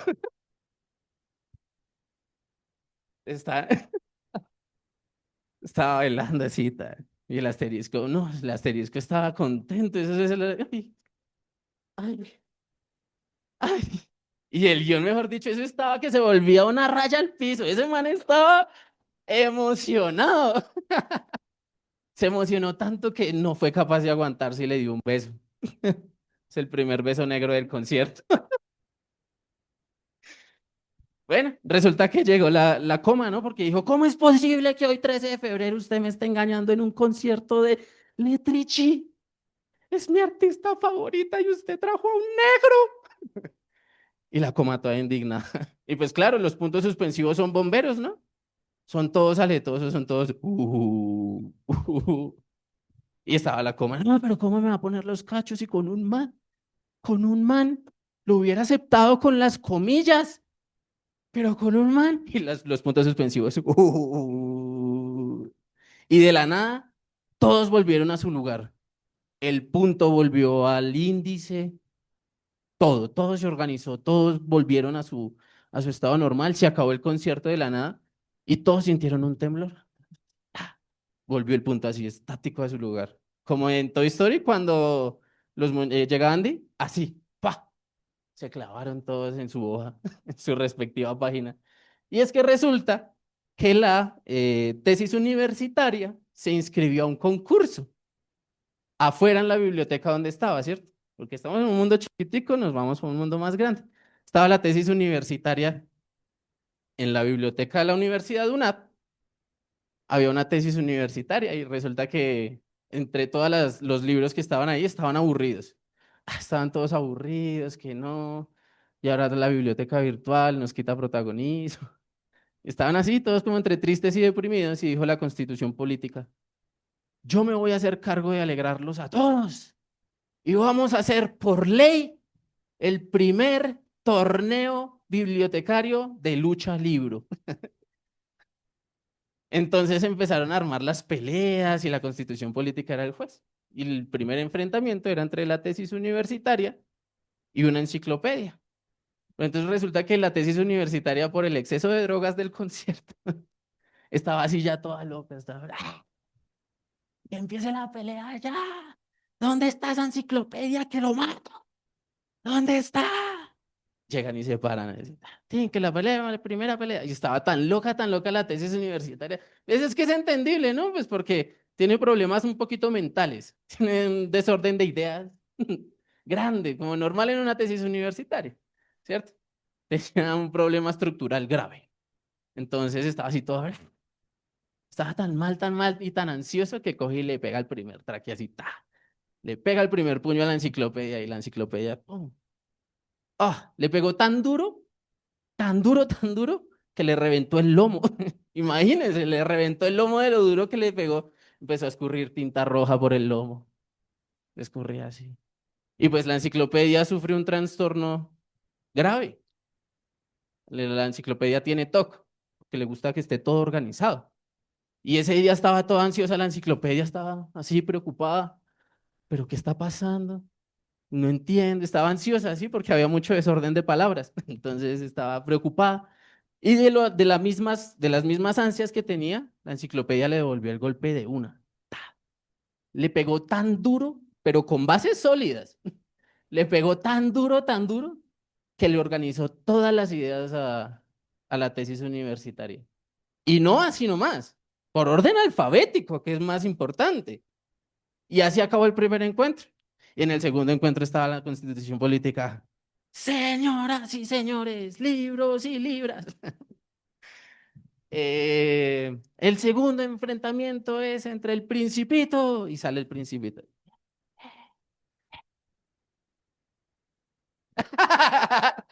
Sale el Principito. Contra el Quijote de la Mancha. Y está Don Quijote. Don Quijote está así en el camerino. Y no, no, Sancho, yo no salgo. Allá encima de ese escenario hay un ventilador y me da un miedo. Entonces decidió no salir porque le dio miedo, le trajo malos recuerdos. Resulta que entonces la Constitución Política dijo, no, entonces se acabó este combate, damos por ganador por W al Principito, ¿cierto? Entonces el Principito se va todo contento con su rosa de ganador. Y él, bueno, se acabó ese y pasaron al tercer enfrentamiento. El tercer enfrentamiento es un poquito raro Injusto también, para mi parecer, porque enfrentaron matemáticas con literatura.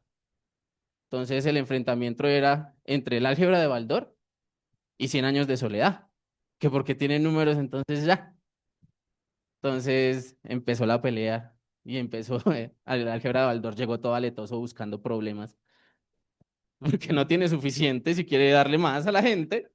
Entonces llega el álgebra de Baldor a buscar problemas y le dice a Cien años de soledad, pero aletoso ese álgebra de Baldor, ñero, pero ñero, ñero. Uy, dice que dan 100 años de soledad y ni sabrá contar. Y 100 años de soledad todo oculto. Ja, yo sé hasta multiplicar personas. Y le devuelve el puño con la fuerza de 17 aurelianos. ¡Pah! Dice la constitución política que estuvo ahí, dice la constitución política que le pegó tan duro, tan duro, tan duro, que lo dejó viendo mariposas amarillas. Y ya la última pelea que hicieron, esa fue la más chévere, porque esa fue la más larga. Fue entre el diccionario de español, salió así con su ranita, todo campesino, contra el diccionario en inglés. Eso mejor un militar así gigante, lleno de venas así brotadas, grandes, como ver a Goku con uniforme militar. Así. Y se empezaron a enfrentar. Pero entonces esa fue una pelea larga, pero fue una pelea de palabras dura. Empezó el diccionario en español. ¡Pa! Árbol. Y el de inglés. ¡Tan! Apple. Empieza el de español. ¡Pum! ¡Burro! ¡Ta! ¡Bad! Y así siguieron. Empieza el diccionario de inglés, de español. Dice, no, ahora sí, no me va a ganar. ¡Pah! ¡Cocaína! Y el diccionario de inglés, oh, thank you.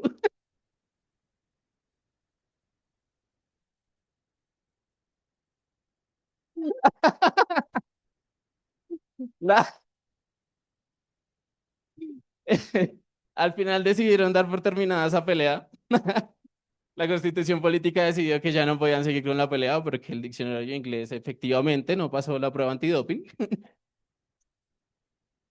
Y con eso, ese es todo mi tiempo, señores. Muchas gracias.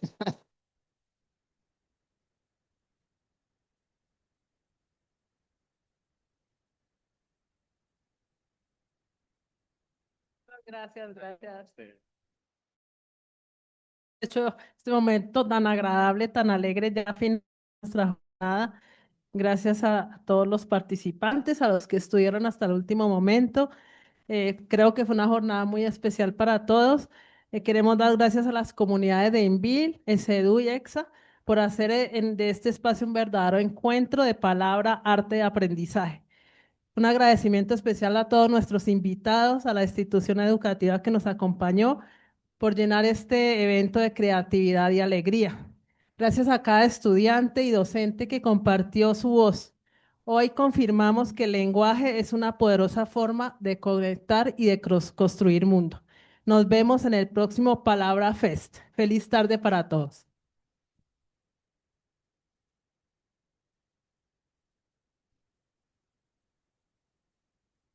De los aquí presentes, ¿tienen la tarjetica con el numerito que les dimos? Sí, sí, todavía estamos acá. Muy bien, acérquense por favor, vamos a hacer un sorteo súper rápido. Y unas gracias muy especiales para las personas que nos acompañaron por Zoom esta tarde.